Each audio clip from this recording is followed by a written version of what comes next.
No fantasi, fakta yang tak bisa dinegosiasi. Ide dan gagasan, temuan dan analisa hanya untuk Indonesia. Salam kebenaran.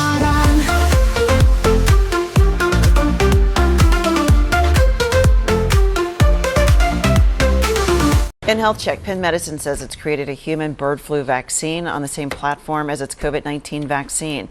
The experimental mRNA vaccine protected lab animals from severe illness and death for at least a year. In fact, all the vaccinated animals survived infections while all the unvaccinated ones died. H5N1 rarely infects humans, but there's been heightened concern amid a current outbreak circulating in birds and cattle in the U.S. Bismillahirrahmanirrahim. Assalamualaikum warahmatullahi wabarakatuh. Sahabat Dr. Tifa, dimanapun Anda berada, jumpa kembali dengan channel yang mengantar Anda memasuki peradaban baru manusia dan insya Allah membekali Anda dengan keimanan, kecerdasan, dan kebenaran. Amin. Hari ini, teman-teman, sahabat Dr. Tifa semuanya, saya akan mengajak Anda untuk membahas keterkaitan antara pandemi H5N1, teknologi mRNA, dan era transhuman. Sesungguhnya saat ini sudah beberapa vaksin untuk virus H5N1 sudah dirancang untuk memberikan kekebalan terhadap virus influenza A subtype H5N1 atau yang dikenal luas sebagai flu burung. Beberapa vaksin sudah dikembangkan dan disetujui untuk penggunaan manusia, termasuk Avlunov, Seldemic, dan Audens. Namun, vaksin-vaksin ini biasanya disimpan dalam stok nasional dan tidak tersedia secara komersial, mengingat risiko penularan H5N1 ke manusia pada beberapa waktu yang lalu masih dianggap rendah.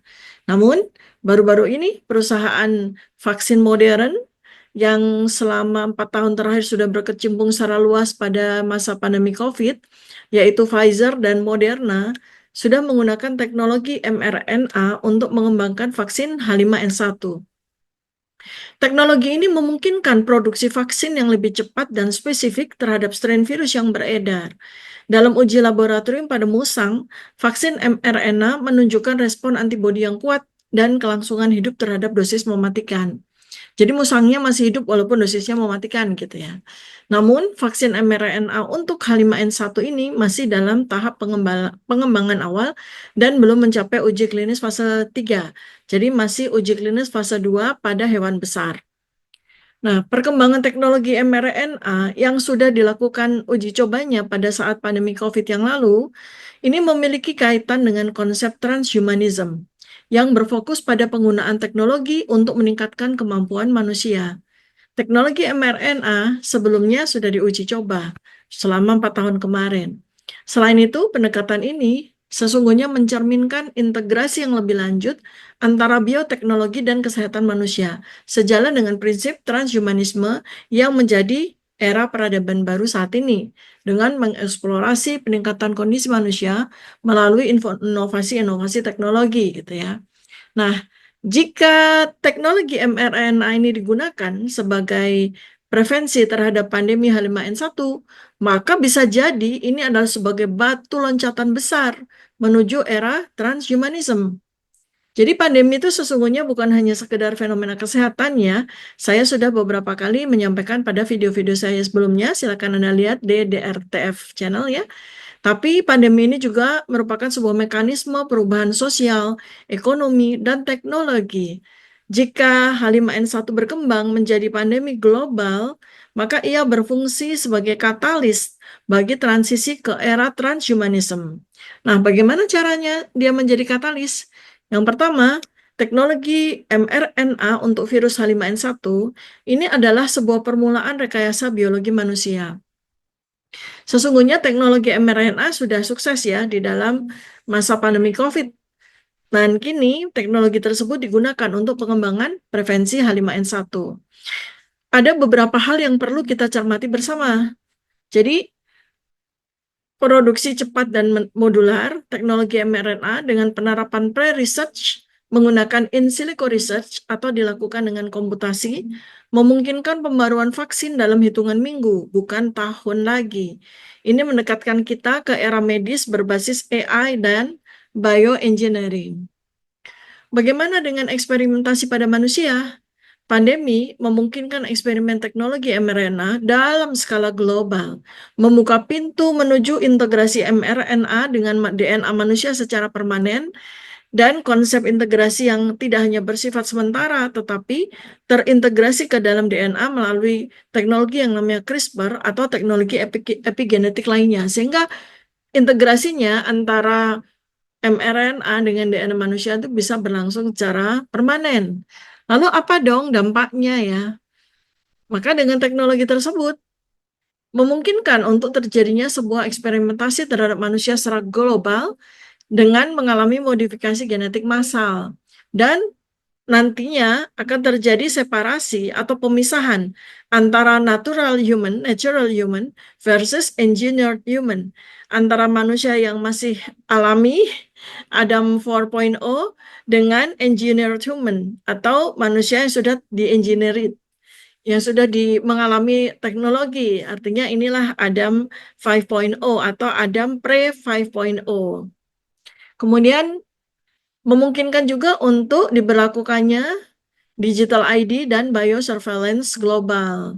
Jadi nanti pandemi H5N1 bisa mendorong penerapan digital ID dengan modul masalah kesehatan secara global. Ada paspor vaksin berbasis blockchain, bisa diterapkan langsung melalui metode ini.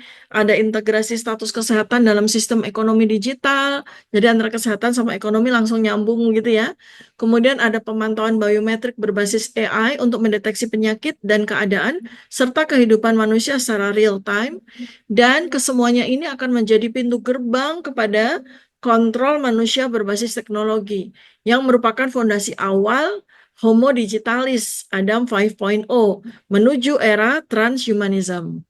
Dampaknya bagaimana dampaknya nih? Ya, tentu saja akan makin meningkatkan ketergantungan penuh manusia pada sistem AI dan biosurveillance. Kemudian keputusan-keputusan medis lebih dikendalikan oleh sistem algoritma, bukan dokter manusia. Terus terjadilah peningkatan penerimaan sosial terhadap implantasi nanopartikel liquid chip atau biosensor tubuh ya. Kemudian terjadilah hibridisasi manusia mesin melalui augmentasi biologis. Jika pandemi menyebabkan peningkatan mutasi virus dan menurunkan ketahanan biologi manusia, maka solusi bioteknologi dan augmentasi fisik akan dipromosikan. Jadi misalnya neural interfaces untuk mendeteksi dan mencegah penyakit sebelum gejala muncul, atau eksperimen organ buatan dan jaringan rekayasa untuk meningkatkan imunitas, atau integrasi AI dengan sistem biologis untuk mendeteksi dan melawan patogen secara otomatis. Dan ini adalah langkah-langkah awal menuju manusia yang lebih terhubung dengan teknologi. Dan kemungkinan besar dalam sekitar 20-3 tahun ke depan, manusia tanpa augmentasi biologis akan dianggap lemah atau tidak efisien, rentan, dan akhirnya tereliminasi secara alami. Karena hanya mereka yang memiliki akses ke bioteknologi yang bisa bertahan dan berkembang. Dan inilah yang akan menjadi dasar bagi manusia dengan fitur genetika unggul. Hybrid human atau manusia dengan integrasi teknologi tinggi akan menjadi kelas sosial baru. Manusia akan terpisah menjadi dua spesies yang berbeda ya. Homo sapiens, yaitu Adam 4.0 yang masih tersisa pada abad peradaban baru ini, serta Homo technologicus, manusia masa depan, atau manusia yang nanti akan mengisi peradaban Adam 5.0. Jadi kalau kita lihat apakah ada sebuah potensi pandemi di tahun 2025 ini, maka pandemi ini akan menjadi alat rekayasa sosial menuju Adam 5.0, menuju peradaban baru. Dan H5N1, pandemi H5N1 ini bisa menjadi momentum untuk menghapus tatanan lama dan mempercepat transisi ke era Adam 5.0. Jika pandemi membuktikan bahwa manusia alami tidak cukup kuat, maka masyarakat secara global akan lebih terbuka lagi terhadap rekayasa genetika dan augmentasi fisik. Dan ini akan menciptakan sebuah environment, sebuah lingkungan di mana eksperimen transhumanism dianggap sebagai keharusan, bukan lagi pilihan. Ya, jadi ini akan terjadi sebuah transisi kepada Adam 5.0 dengan mekanisme-mekanisme yang terjadi dengan melalui pandemi, kemudian pemberlakuan intervensi mRNA, dan kemudian nanti manusia akan terseparasi menjadi manusia yang masih alamiah dengan manusia yang sudah mengalami teknologisasi. Jadi manusia tidak hanya berubah secara biologis, tetapi juga secara eksistensial. Tambah lagi dengan digital ID, biosurveillance, augmented teknologi, ya augmentasi teknologi, manusia akan lebih terintegrasi dengan sistem AI. Dan inilah yang kemudian akan melahirkan Homo digitalis, di mana kesadaran manusia dan mesin mulai bercampur.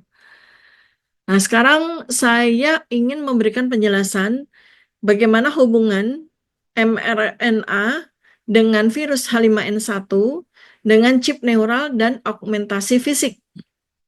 Ini adalah perangkat untuk mentransisikan manusia kepada era baru. Jadi nanti tuh H5N1 bukan sekedar pandemi, tetapi akan menjadi pemicu transformasi besar menuju integrasi manusia dengan teknologi. Salah satu dampak jangka panjang yang potensial adalah penggunaan neural chip dan augmentasi fisik untuk menghadapi pandemi dan meningkatkan ketahanan biologis manusia. Neural chip saat ini sudah dikembangkan oleh perusahaannya Elon Musk, Neuralink, dan BlackRock Neurotech, ya. Jadi ada dua perusahaan besar yang sedang mengembangkan neural chip. Bentuknya bukan chip seperti yang Anda bayangkan ya, tetapi bentuknya liquid gitu. Dan kemudian ketika diinjeksikan masuk ke dalam otak manusia, maka dia kemudian akan berkembang menjadi semacam kain-like chip gitu. Tapi chipnya ini bersifat liquid ya. Ini dikembangkan oleh dua perusahaan besar, Neuralink yang dimiliki oleh Elon Musk dan Neurotech yang dimiliki oleh BlackRock. Tujuan mereka adalah meningkatkan komunikasi otak dengan mesin, mengoptimalisasikan fungsi tubuh dengan AI, dan mengintegrasikan manusia ke dalam sistem digital global. Lalu bagaimana kaitannya dengan H5N1? Jadi H5N1 ini menjadi sebuah transisi gitu ya. Pandemi H5N1 ini menjadi sebuah transisi. Dan nanti sekalian juga eksperimentasi untuk apabila neural chip sudah mulai dipasang, di-plug-in ke dalam otak manusia, maka neural chip ini akan bisa melakukan pemantauan kesehatan secara real time dan bisa dilakukan uji coba untuk mendeteksi gejala infeksi H5N1 sebelum muncul secara fisik. Lalu AI mengolah data biometrik manusia dan mengirimkan peringatan dini jika ada tanda-tanda infeksi. Dan sistem ini bisa terhubung dengan seluruh rumah sakit dan pusat data kesehatan global untuk respon cepat, gitu tuh ya. Kemudian apalagi dengan neural chip ini ya, maka AI dapat mengatur sistem imun manusia secara otomatis. Jika tubuh terinfeksi H5N1 atau virus-virus yang lain, maka neural chip ini dapat mengaktifkan mekanisme imun tertentu tanpa perlu obat atau vaksin konvensional.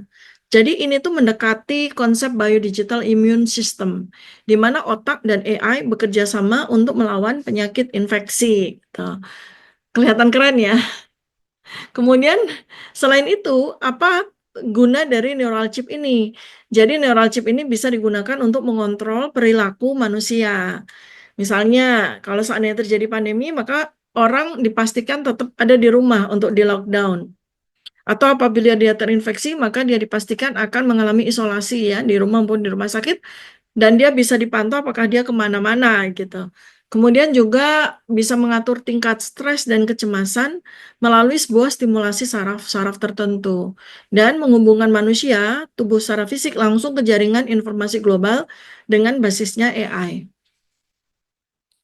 Jadi nanti tuh promosi-promosinya kan begitu tuh ya, augmentasi fisik, tubuh akan lebih kebal terhadap pandemi, kemudian selain neural chip juga augmentasi fisik ini bisa menjadi solusi gitu dalam menghadapi berbagai pandemi berikutnya setelah H5N1 karena teknologi CRISPR, nanobot medis dan penggunaan organ buatan ya organ yang dibikin ya dengan 3D printing gitu akan memperkuat ketahanan manusia terhadap virus-virus selanjutnya.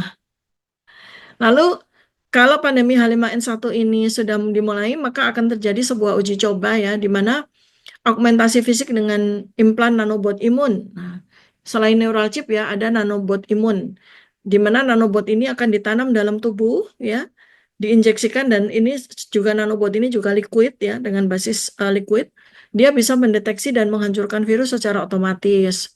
Dan nanobot ini bekerja layaknya sistem imun buatan dengan memperbaiki kelemahan sistem imun alami manusia. Jadi seakan-akan sistem imun manusia itu nggak ada gitu. Dan nanobot inilah yang akan menggantikan sistem imun alami manusia. Artinya ya berarti sistem imunitas alami manusia ketika nanobot itu sudah dimasukkan ke dalam tubuh, udah ditanam dalam tubuh, berarti perkiraan saya sistem imunitas manusia alami akan dimatikan kan. Karena kalau nggak bisa bentrok antara sistem imun alami manusia ketika masuknya nanobot imun ini kan dideteksi sebagai benda asing kan oleh sistem imun manusia yang alami kan, maka nanobot imun ini akan dihancurkan gitu, terjadi peperangan kan, sangat berbahaya. Jadi sepertinya kalau memang nanobot imun ini akan dijual gitu ya, dan kemudian ada orang yang mau beli dan dia mau diinjeksikan nanobot imun ini, maka sistem imun alaminya dia akan di-decrease gitu, akan direndahkan atau mungkin akan dimatikan ya, akan di shutdown gitu, supaya tidak menyerang nanobot imun itu tadi.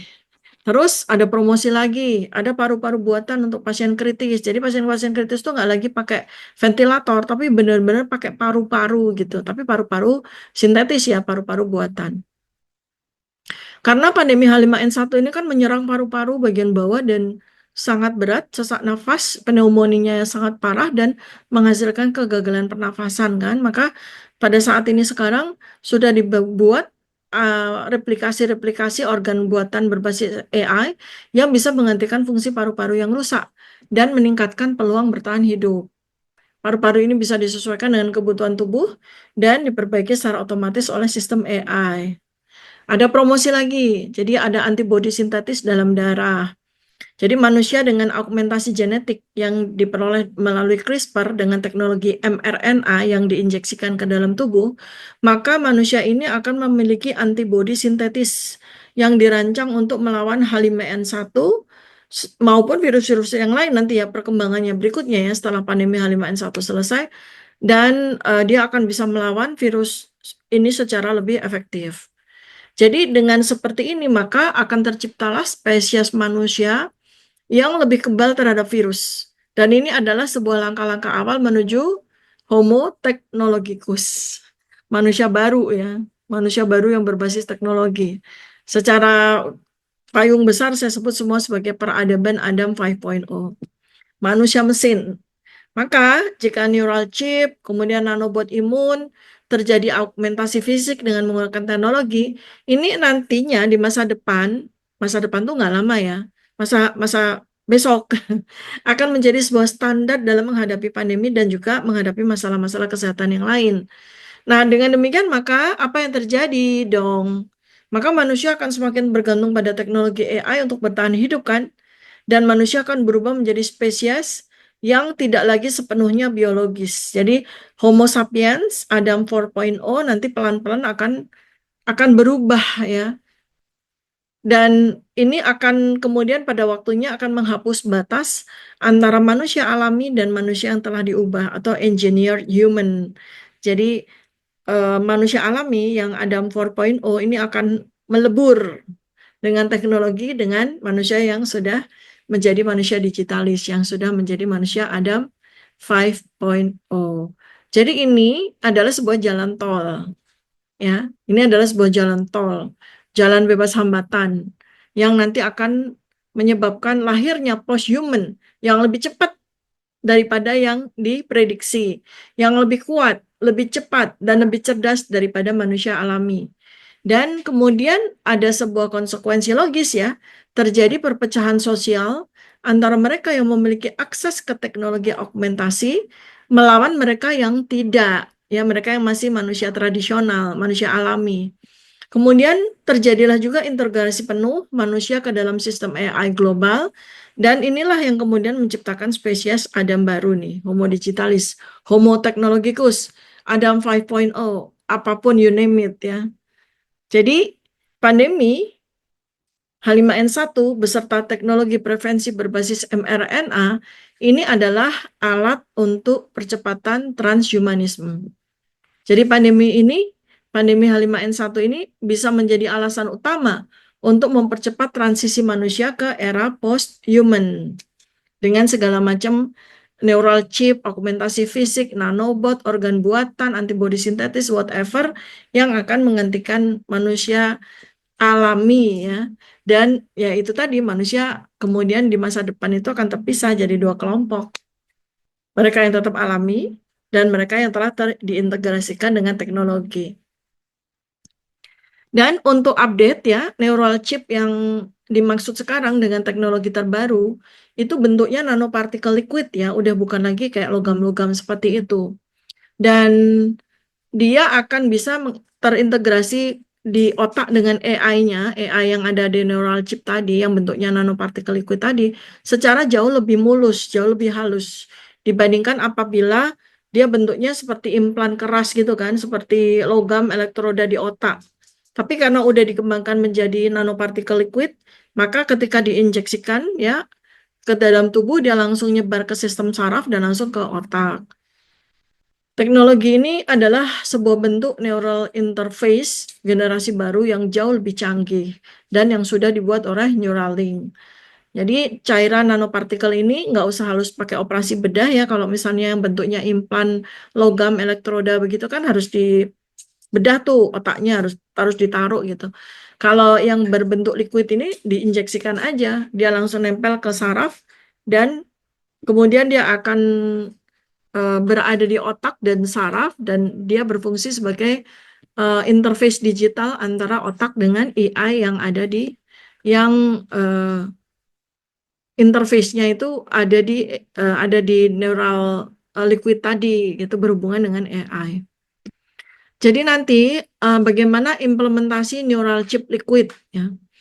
Udah ada dua teknologi implantasi yang saat ini sampai dengan hari ini dilakukan oleh Neuralink ya. Jadi neural chip liquid tadi itu bisa disuntikkan lalu dia kemudian oleh saraf dibawa ke otak dan ke seluruh saraf di dalam tubuh atau dia inhalasi dihirup gitu. Jadi cara itulah yang akan dilakukan atau diteteskan ke hidung dan kemudian neuro liquid tadi nanopartikel tadi akan mencari jalannya sendiri ke neuron target di otak langsung terpasang kalau udah sampai ke otak. Setelah masuk ke otak, nanopartikel liquid tadi nempel pada sinaps neuron, terintegrasi dengan neuron otak, dan memungkinkan komunikasi langsung dengan sistem digital. Diharapkan ya, implantasi liquid nanopartikel ini akan meningkatkan fungsi kognitif, memori, bahkan mengontrol emosi dengan stimulasi langsung dari AI. Jadi otak dikendalikan oleh AI seperti itu. Dan dengan sistem wireless ultra canggih yang nantinya akan segera 6G ya, 5G akan ditinggalkan dengan segera, 6G sekarang sudah dibuat dan teknologi kuantum ya, kuantum komputasi, komunikasi kuantum, maka neural chip liquid ini bisa terhubung ke AI pusat tanpa adanya perlu kabel atau operasi apapun. Data di dalam otak manusia bisa diunggah, bisa dianalisis, bisa direprogram, bisa diubah secara real time. Saya nggak ngomong aspek ngerinya ya, saya ngomong objektif aja dulu deh gitu. Kemudian kalau memang pandemi H5N1 ini menjadi sebuah pintu gerbang untuk diberlakukannya darurat global, maka pada waktu itulah neural chip liquid ini bisa diperkenalkan sebagai solusi kesehatan massal. Jadi neural chip liquid ini bisa mengawasi sistem imun dan memberi peringatan dini jika ada infeksi H5N1. Dan nanti ketika virus masuk terdeteksi, AI bisa menginstruksikan tubuh untuk memproduksi antibodi atau merespon dengan cara yang lebih efektif. Dan bisa mengontrol perilaku juga selama pandemi. Dia, neural chip liquid itu bisa mengatur tingkat kecemasan, kepatuhan, dan respon emosional terhadap pandemi. Yang kepatuhan ini agak gimana gitu ya, kepatuhan. Dan pemerintah serta sistem AI global yang tentu saja pasti dikendalikan oleh global power, oleh GP ya, bisa menggunakan teknologi ini untuk mengontrol reaksi masyarakat terhadap berbagai krisis, utamanya adalah krisis kesehatan. Nah, kemudian manusia-manusia alami gimana yang tidak menerima teknologi ini? Ya, gimana caranya? Ya, mereka mungkin akan diberikan pilihan ya. tetap akan hidup tetapi kemudian diisolasi atau diasingkan, atau ya diterminasi mungkin ya. Kita tidak tahu masa depan seperti apa, tapi tujuan mereka ya semua manusia itu akan ditransisikan, akan ditransformasikan menjadi homo digitali semua. Artinya neural chip liquid ini akan menjadi sebuah standar. Dan apa berita selanjutnya, ini mempercepat evolusi manusia. Jadi terjadi sebuah percepatan evolusi manusia menjadi makhluk digital hybrid. Karena apa? Otaknya udah terhubung secara permanen dengan AI, ya kan? Dan apa isi otaknya, bagaimana cara berpikirnya itu dikendalikan secara permanen kan oleh AI yang ada di neural chip liquid tadi kan. Maka identitas individu bisa dikendalikan, bisa diubah, bahkan dihapus dari sistem digital global. Manusia yang tidak memiliki augmentasi ini akan dianggap tertinggal, tidak layak bersaing di dunia baru, dan mungkin akan tereliminasi juga. Ya, jadi pada masa yang mungkin tidak terlalu lama, Anda akan melihat bahwa dunia itu akan terbagi jadi dua spesies manusia. Manusia yang kemarin, Adam 4.0 yang alami, natural, tanpa augmentasi, kemudian manusia digital, apapun yang Anda sebut nanti, peradaban Adam 5.0, di mana manusia akan terhubung dengan AI secara permanen. Gitu. Itu cerita tentang hubungan antara neural chip liquid dengan H5N1 ya. Nah, sekarang kalau tidak ada pilihan ya, bahwa seluruh manusia, 8 miliar manusia di seluruh permukaan bumi ini harus diberikan intervensi mRNA ya. Terus apa yang terjadi? Intervensi mRNA ini maksud saya vaksin ya. Jadi vaksin menjadi sebuah keharusan global dan tidak ada cara untuk menghindari. Ya, pasti ada beberapa skenario besar yang terjadi. Dan ini udah bukan lagi soal kesehatan. Kesehatan hanya pintu gerbangnya aja.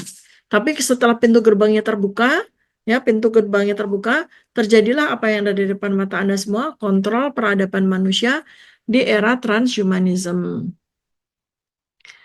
Jadi vaksin ini menjadi semacam Trojan horse untuk teknologi biodigital.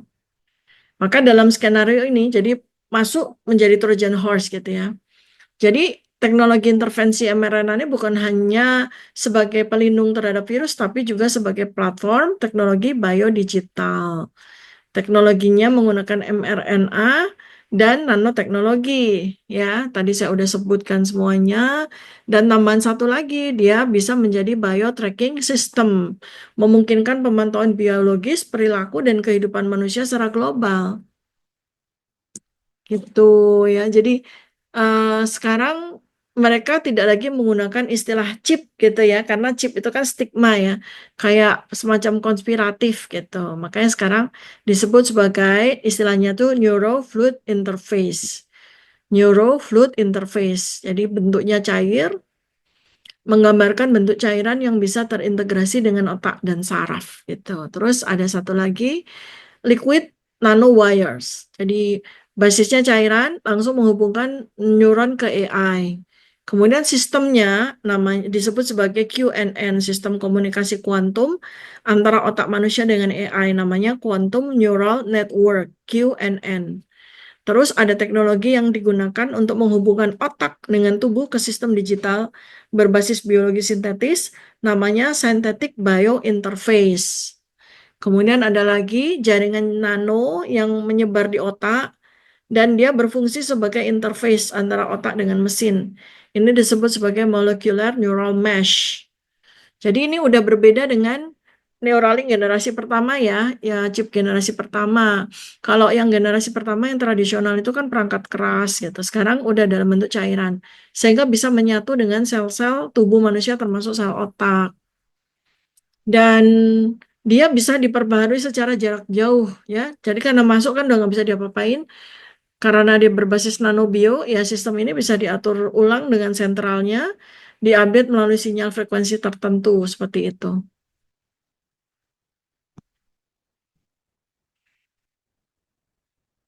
Ya, lalu kemudian setelah pandemi, kemudian muncul vaksin, kemudian terjadilah injeksi mRNA secara global, ya, terjadilah vaksin menjadi wajib dan universal, dan ini yang kemudian membawa sistem dunia itu ke dalam one world.